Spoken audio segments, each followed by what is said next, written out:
कई बार सरकारों का बहुमत जाने की स्थिति में सदन के विपक्ष के सदस्य अविश्वास प्रस्ताव लेकर आते हैं।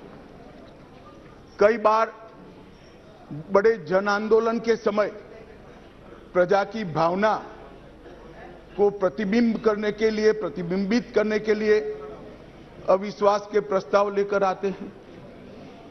ये एक अविश्वास का प्रस्ताव ऐसा है जिसमें प्रधानमंत्री और मंत्रिमंडल के प्रति न जनता को अविश्वास है न सदन को अविश्वास है और ये विश्वास प्रस्ताव लेकर आए हैं।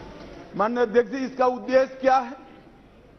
इसका उद्देश्य जनता में भ्रांति खड़ी करने का उद्देश्य। मैं उनको इतना ही कहना चाहता हूं कि भाई, अविश्वास प्रस्ताव जब आप लेकर आते हो तो इस पर जो चर्चा होती है वो चर्चा में सरकार के विरोध में कुछ मुद्दे तो रख देते। मैंने पूरे भाषण ध्यान से सुने और पूरे भाषण ध्यान से सुनने के बाद मैं निश्चित रूप से निर्णय पर पहुंचा हूं, ये अविश्वास प्रस्ताव केवल और केवल भ्रांति खड़ा करने के लिए लाया गया है। ये प्रजा की इच्छाओं का प्रतिबिंब नहीं। अल्पमत का तो सवाल ही नहीं है।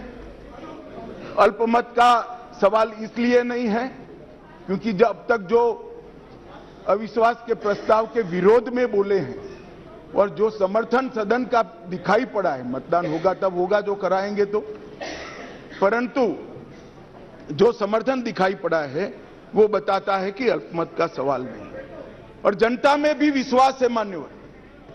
जनता में विश्वास इसलिए है कि देश के 60 करोड़ गरीबों को उनके जीवन में नई आशा का संचार अगर कोई एक प्रधानमंत्री और एक सरकार ने किया है तो नरेंद्र मोदी सरकार।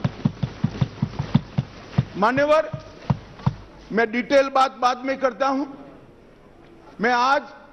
मैं भी देश भर में घूमता हूं, जनता के बीच में जाता हूं। मैंने जनता के साथ कई जगह से संवाद किया है। कहीं पर भी अविश्वास की आछी पतली झलक भी नहीं दिखाई पड़ती। मैं बताता हूं दादा, बंगाल का भी बताता हूं। मान्यवर, ये सरकार, मैं इस सदन के सामने आपके माध्यम से और इस सदन के माध्यम से पूरे देश की जनता को बताना चाहता हूं और धन्यवाद भी करना चाहता हूं। आजादी के बाद कोई एक सरकार और कोई एक नेता में जनता को सबसे ज्यादा विश्वास है तो ये नरेंद्र मोदी जी की सरकार है। 2/3 बहुमत से दो बार एनडीए को चुना गया। पूर्ण बहुमत से दो बार भारतीय जनता पार्टी को चुना गया। 30 साल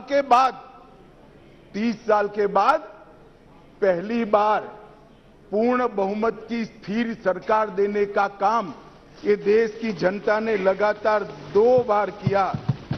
और प्रधानमंत्री मान्यवर, ये प्रधानमंत्री ऐसे हैं जो आजादी के बाद देश में सबसे लोकप्रिय प्रधानमंत्री कोई है तो नरेंद्र मोदी। और ये मैं नहीं कहता, दुनिया भर के कई सर्वेक्षण कहते हैं आजादी के बाद सबसे ज्यादा एक भी छुट्टी लिए बगैर 24 घंटे में से 17 घंटे काम करने वाला कोई प्रधानमंत्री है तो नरेंद्र मोदी।